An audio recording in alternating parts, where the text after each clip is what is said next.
નમસ્કાર, સમૃદ્ધિ મશીનરી રાજકોટમાં તમારું સ્વાગત છે. આજે આપણે એક એવો વિડીયો લઈને આવ્યા છીએ કે જેમાં આપણા કસ્ટમર છે એ 1 થી 1.5 વર્ષ પહેલા બનાસકાંઠામાં એક મશીન લઈ ગયેલ છે અને એમના રેફરન્સથી એ બીજા કસ્ટમરને લઈને આવેલા છે કે સમૃદ્ધિ મશીનરીમાંથી તમે મશીનનો પરચેસ કરી શકો એમ છો.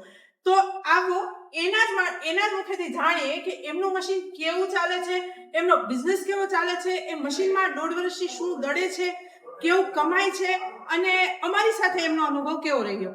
તો મળીએ આપણે બનારસ કાંઠેથી આવેલા ભાઈને. નમસ્કાર. નમસ્કાર. તમે અહીં આવ્યા એના માટે ખૂબ ખૂબ ધન્યવાદ. અમારી ઓડિયન્સને તમારું નામ જણાવો કે તમારું નામ શું છે અને તમે ક્યાંથી આવ્યા છો.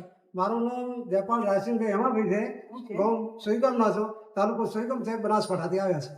અચ્છા, બનારસ કાંઠે. અને મસાલા દળવાનું મશીન છે એ તમે કેટલા ટાઈમ પહેલા લઈ ગયા હતા અમારી પાસેથી? મારા 1 વર્ષથી લઈ ગયા. અચ્છા, 1 વર્ષ પહેલા.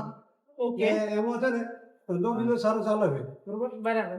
એટલે હવે બીજું લેવું છે. મારા ભાઈ છે મારે, એમને લેવું હતું એટલે એમને લઈને પાછું આવ્યો કે એ સારું મશીન છે, એ સારી રીતે આપણે ચાલવા બીજામાં કોઈ પ્રોબ્લેમ નથી. બરાબર.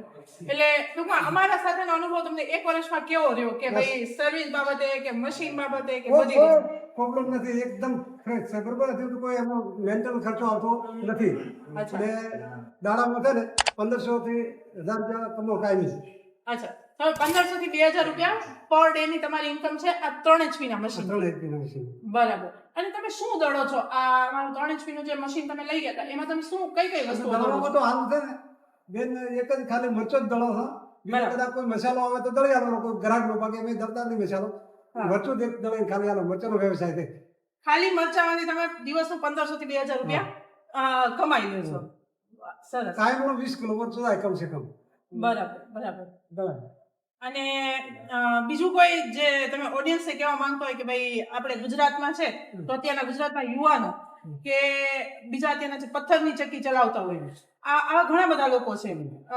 જે યુવાનો છે તો નવો બિઝનેસ ગોતતા હોય, પથ્થરની ચક્કી ચલાવતા હોય તો એમને એમ થતું હોય કે ભાઈ પથ્થરની ચક્કી છે એમાંથી હું આ મસાલાનું મશીન લઈશ તો ચાલશે કે નહીં, આવા બધા પ્રશ્નો હોય એમને.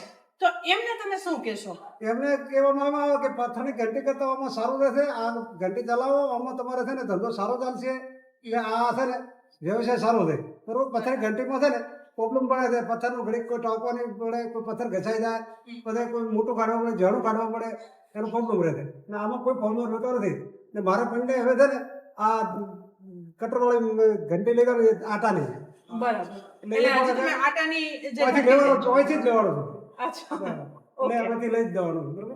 બરાબર. અને જે યુવાનો છે, ગુજરાતના યુવાનો છે કે જે નવો બિઝનેસ ગોતતા હોય કે અમારે કયો બિઝનેસ કરવો, તો એમને તમે શું સલાહ આપશો કે આ બિઝનેસ કરવો જોઈએ, મસાલાનો છે કે આટાનો છે, કે એ લોકો ગોતતા હોય તો એમને હેઝિટેશન હોય કે ભાઈ મારે કેટલું કમાવવું પડશે, કે મારે કેટલું કામ કરવું પડશે, કે મને કાંઈ પ્રોબ્લેમ આવશે કે નહીં, કે મારે કેટલું ઇન્વેસ્ટમેન્ટ કરવું પડશે, આ બધા પ્રશ્નો યુવાનોના મગજમાં હોય.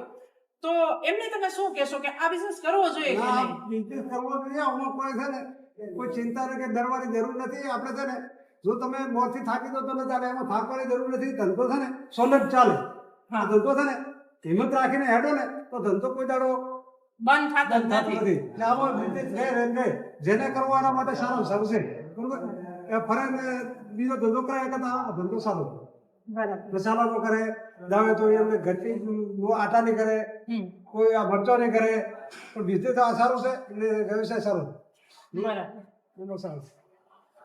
તો આપણે જે રીતના ભાઈને સાંભળ્યા એ રીતના કે એમને 1 વર્ષનો અનુભવ પણ છે અને 1 વર્ષ પહેલાથી એ વર્ષોથી મસાલાની અને આટાની પથ્થરની ચક્કી તો ચલાવે જ છે. એટલે એમનો જે મેસેજ છે આજના યુવાનો માટે અથવા જે પથ્થરની ચક્કી ચલાવે છે એમના માટે કે તમે પથ્થરની ચક્કી ચલાવતા હોય અને એમનું મેન્ટેનન્સ જો આવતું હોય તો એને શિફ્ટ કરી અને તમે કટરવાળી ઘંટી લઈ શકો છો. અને જે યુવાનો છે કે જે લોકો બિઝનેસ શોધે છે એ લોકો આ મસાલાનો કે આટાનો બિઝનેસ કરી અને બહુ સારું એવું કમાઈ શકે છે. તો આવું કોઈ પણ તમને પ્રશ્ન હોય તો તમે નીચે આપેલા નંબર પર ફોન કરો, અમે તમને એ બાબતે ગાઈડ કરશું. આભાર, ધન્યવાદ.